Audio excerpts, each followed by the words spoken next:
Well, for us, this is week 12 of Big Ten East football, and every week we feel like we're going against the best. So it's not going to change what we do. Much like last week, though, with number 4 from Maryland, you always have to be aware of where he was, and I thought our kids handled that situation pretty well. This week, Purdue's very solid in the secondary, very sound with what they do. But at the same time, we've been practicing for 3.5, 4 months now. We're not going to change who we are now. We're going to go execute our base plays, our base offense, and hopefully we can execute our base plays better than they execute their base defense to win the game. But solid defense will be a tremendous challenge, but we can't change who we are right now.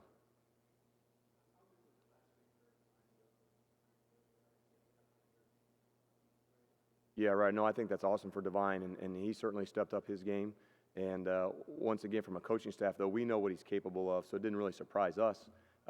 Very happy for him that he had that breakthrough performance, and something we're going to look forward for him to do it again this week.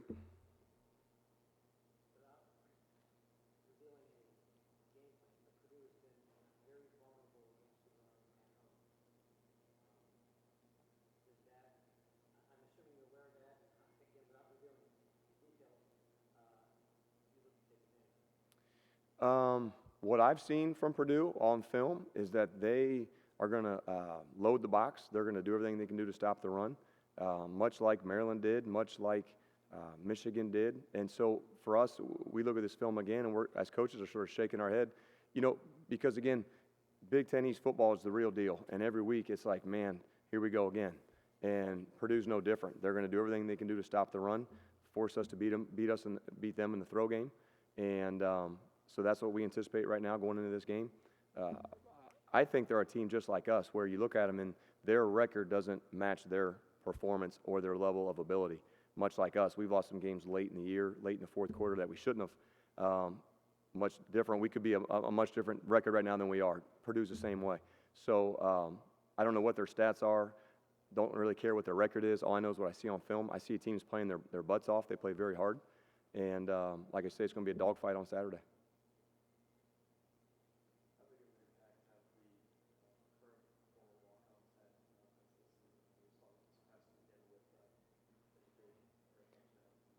It's been incredible, absolutely incredible. And geez, I would probably leave someone out if I tried to name all the names, but I just know for me, Mitchell Page is a huge one. Luke Timian had a phenomenal, big competitive catch for us. Andre Booker scored on a 60, 70-yard touchdown pass. Again, I'm probably forgetting somebody. I'm sure that I am. But yeah, the role of those guys, and if you think about it, Andre Booker's been with me for a long time. Mitchell Page has been with me for a long time. Those kids have gone through our program, have lifted and developed and gotten themselves stronger. They're smart kids, so they know what to do. They know how to execute our offense. And now their physical ability is catching up, and now they're playing at a very high level for our offense. So you can never undermine the role of those guys. We lose Jay Shun Harris in the summertime, and me personally, I don't feel like we've lost a beat with Mitchell Page, Damon Graham, Luke Timian, those guys. We had Donovan Hale for a while. All those guys sort of picked up the slack, and very glad to have them. They have a huge role in our team, and we look for that to continue this week.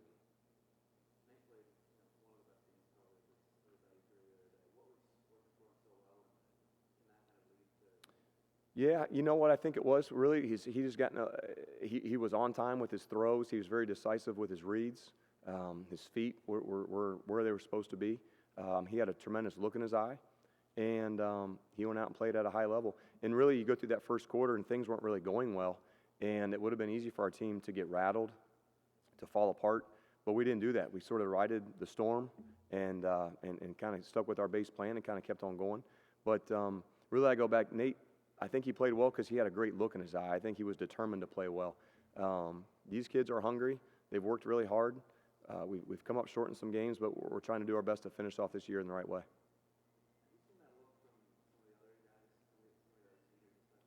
A lot of them. Jake Reed's been tremendous. I think he's playing the best football he's ever played. Jason Spriggs, Dan Feeney. It's not just the seniors. I just think this team is really hungry. Hopefully we have enough gas in our tank to go out and get one more. But I'm pretty proud and impressed with our effort this year, with our level of play. We've come up short. I just think our kids are fighting their butts off every single week, and hopefully we have enough in the gas to go get one more this week.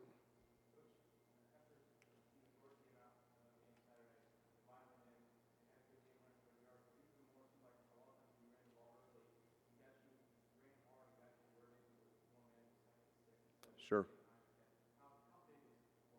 Yeah, that was huge. And I know a question came up a little bit ago, but again, we know what Divine can do. So for us, we weren't surprised by it. But anytime you can go from a 1st and 10 to a 2nd and 6, boy, it just makes you feel so much better than a 2nd and 10. So I think for us, with our offensive line that we have, our tight ends, we're going to rely on our run game to get us in those second manageable situations. Divine can play at a high level. He showed it on Saturday. But again, with what we have up front, we need to be in those situations a lot.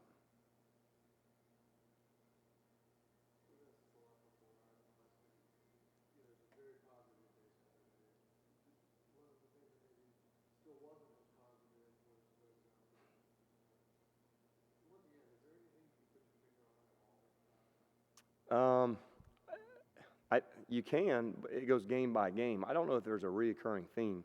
Last week we had the ball in the 2 and we didn't execute. We jumped off sides and we had a hold and we pushed ourselves back. One other time we just we tried to power it, didn't get it. We tried to throw it, didn't get it, and you kick a field goal. So I don't know if I could put my finger on one thing other than it's just a breakdown of whether it be a penalty, a missed assignment here or there. Again, we're doing lots of good things. We've got to find ways to finish. We probably could have scored a lot more points than we did on Saturday if we were able to execute those touchdowns.